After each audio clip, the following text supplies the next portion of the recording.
Joining us now is our correspondent, Molly Gambhir, and Jessica Stone is still with us at the White House. Molly Gambhir is in New York. Molly, attention now turns to the luncheon, which will be hosted by the U.S. Vice President Kamala Harris and the U.S. Secretary of State Antony Blinken tomorrow. What more do we know about this specific luncheon?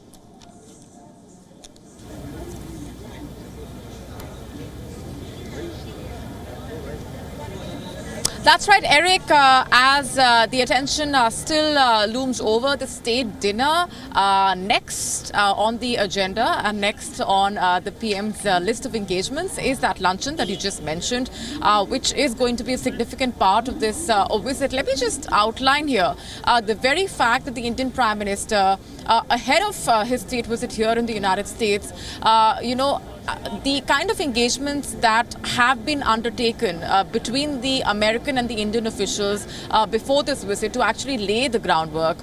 During this visit, we are seeing the culmination of a lot of those discussions that have taken place. Specifically, when we talk about ISET, the Initiative on Critical and Emerging Technologies, which has been one of the cornerstones as far as this visit is concerned and the relationship overall is concerned.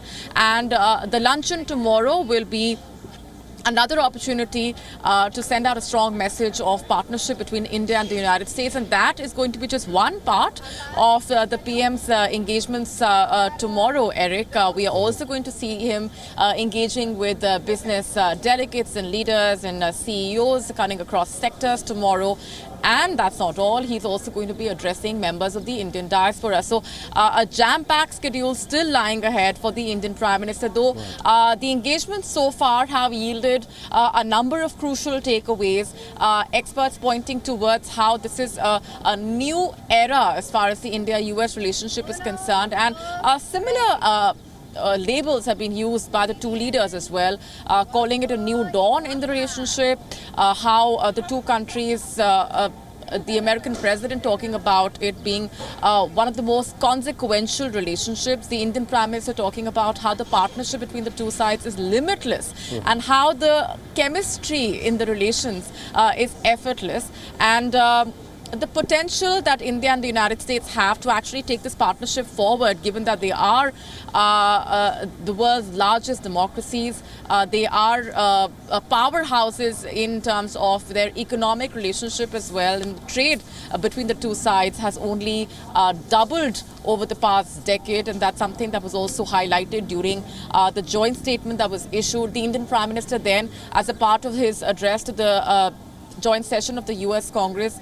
also talking about how when India grows, the world grows, and mentioning that when India and the US partner in areas like semiconductors and critical technologies, then supply chains around the world can stand diversified and more resilient and more reliable. So that's just one of the many takeaways as far as this visit is concerned, which has been a significant step forward in boosting the partnership.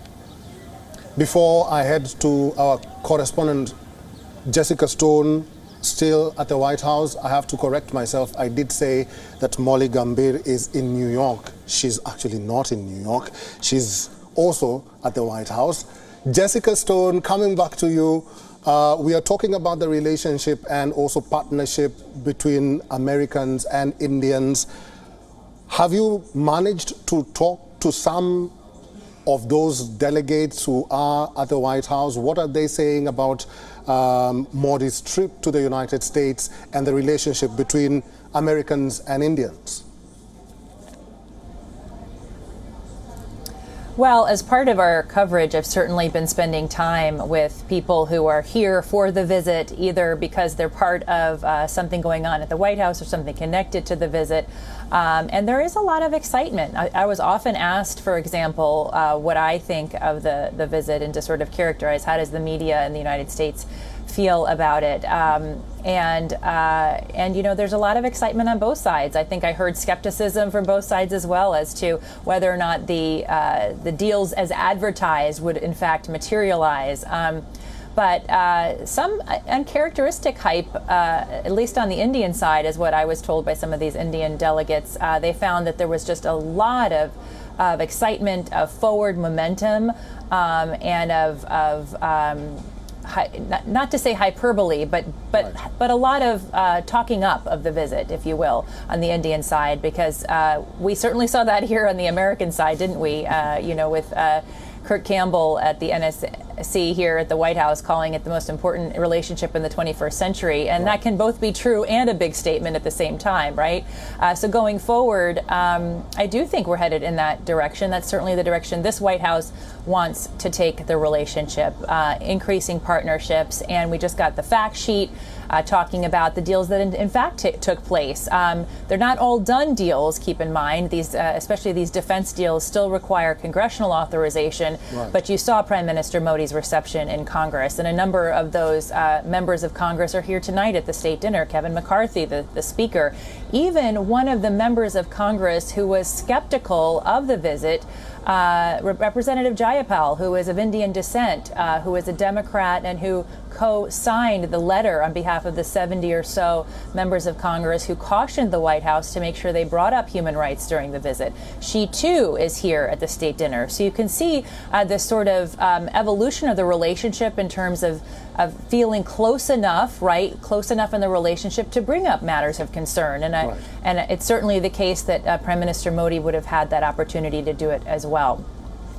So yes, and I think just seeing the numbers of people here tonight that are Indian Americans who have, or Indian nationals who have contributed to the U.S. economy, who have strengthened the partnership between these two countries, that in and of itself is such a big part of the fabric that weaves these two countries together. That's right, Jessica. Richard Rosso is a senior advisor at Center for Strategic and International Studies in Washington, D.C. Richard, thank you very much for staying on. The Indian Prime Minister did say and indicates that they had a productive meeting with U.S. President Joe Biden. He also says that India is starting a new chapter when it comes to trade, when it comes to investments. How do you see, or how do you view this statement by the Indian Prime Minister? Well, I think for a while, India has been kind of directly signaling exactly how the United States can engage a little bit better to try to cement this partnership. The United States, in most ways, whether you consider the economy or defense industry, is by far the larger partner, and therefore, we have to be able to give more than we expect to get. India wanted to see transfer of technology to help India become more self-sufficient in advanced weapons production. They wanted to see American companies come to the table ready to make investments so that all that agriculture labor that India has that's got to start moving into formal employment would actually have low and semi-skilled jobs ready and available for them, the similar pathway that China began walking down 30 years ago. So there's a lot of things that I think India has signaled and wanted the United States to be responsive to. In the United States, we grapple sometimes on the idea about, if we're going to invest this much in the relationship, when do we expect to see the returns on those investments and what do they look like? Some American diplomats want to see things happen relatively quickly. If we give something, we want to see something in return pretty quickly. Others are willing to plant those seeds and wait for quite some time before they begin to bloom and blossom. I think when you look at this joint statement, there's something to be concretized in the real and near term, like setting up new consulates and defense sales and such. But the statement is chock full of setting the seeds for deeper areas of engagement, joint work on quantum and research on semiconductors and artificial intelligence. This is going to take a long time to generate real tangible things that we're going to see. But the fact that trust and patience has really been building out, I think, is deeply reflecting the agenda and shows that it's not just a fleeting fancy, as you might have thought 10, 15 years ago when the relationship was still kind of new. You see that we're in it for the long term, and there's things that are going to take some time, but the leaders are willing to commit that time. Richard Rosso, a senior advisor at Center for Strategic and International Studies in Washington, D.C. Richard, thank you very much for giving us time and for talking to WION World is One. I'm still with our correspondents, Jessica Stone and also Molly Gambhir. Molly, the Indian Prime Minister did highlight the importance of the Quad grouping at the Congress speech. He said that Quad has emerged as a major force of good for the region. He also did say that India continues to be the voice of the global south, where he called on members of the G20 to discuss and also include Africa Union as a permanent member of the G20. But there are some critics who say that groups like Quad are toothless dogs, so to speak.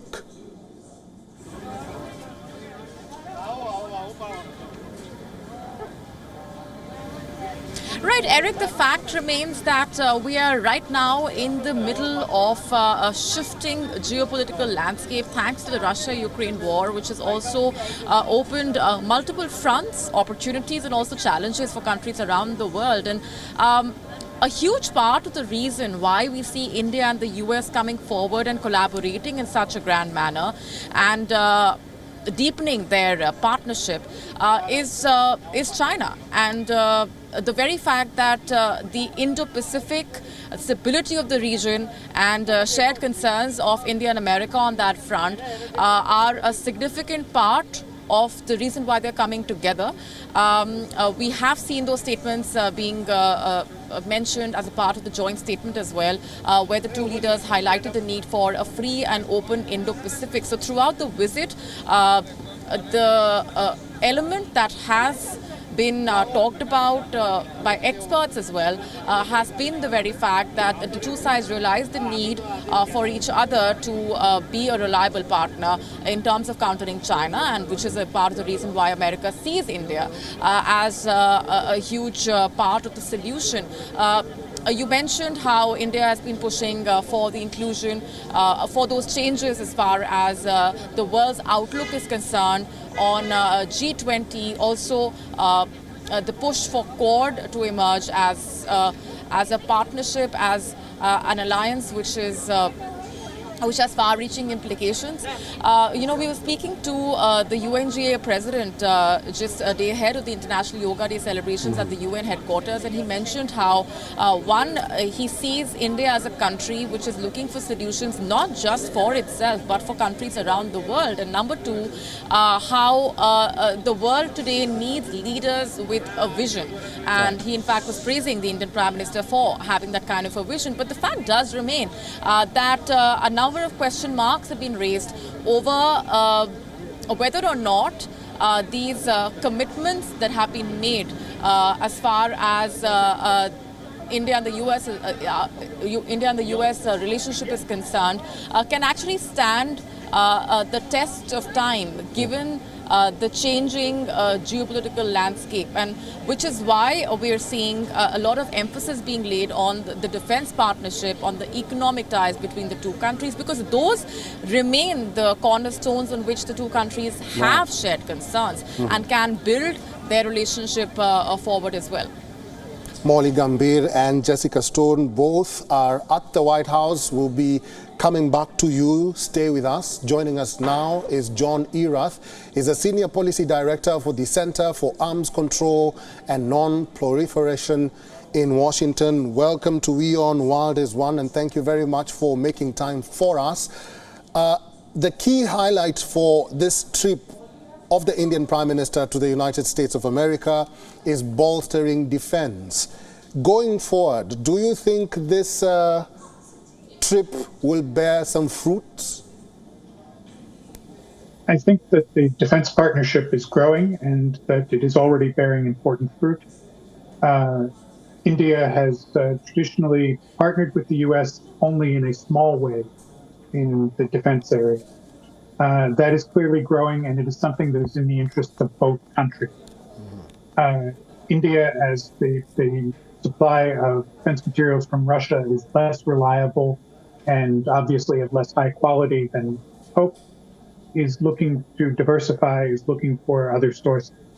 The U.S. is looking to partner with friendly countries around the world, and India's economy presents an outstanding opportunity for partnership for U.S. defense business. So it is a natural pairing, and it is one that should grow. John, going forward, what are the merits of this visit by the Indian Prime Minister to the United States? And by merits, I mean for America? I think that a more friendly relationship between the U.S. and India is in the interest of both countries. Certainly, the economic ties are foremost. As I said earlier, it is an outstanding opportunity for U.S. business, not just in the defense sector, but in the electronics, semiconductor areas as well. And we're seeing some important contacts being made and some deals happening. And it is the kind of thing that will benefit both countries. What we saw during the pandemic in 2020 was the dangers of sourcing too much of the supply chain to China. Greater business ties between the U.S. and India will help diversify the flows of international trade and help cushion the world's economy against another pandemic or crisis situation. John, there are some critics who say that the Indian Prime Minister's tour of the United States is an indication or efforts by the Indian Prime Minister to show India's soft power diplomacy. What do you think? I think absolutely it is an opportunity to show the advances that India has made to make the best possible case for India to Americans who might not be as familiar with that country. It's the sort of thing that leaders do when they travel as a matter of course, and I expect that the Prime Minister is engaging in just this sort of activity. John Erath is a Senior Policy Director for the Center for Arms Control and Non-Proliferation in Washington. John, stay with me. I'll be coming back to you shortly. Joining us now is our correspondent, Susan Teherani. Susan, you've been following the conversations being made by the Indian Prime Minister and also the President of the United States, Joe Biden. They both say that democracy is a key driver of development, not only in America, but also in India. Probably you can emphasize on that point.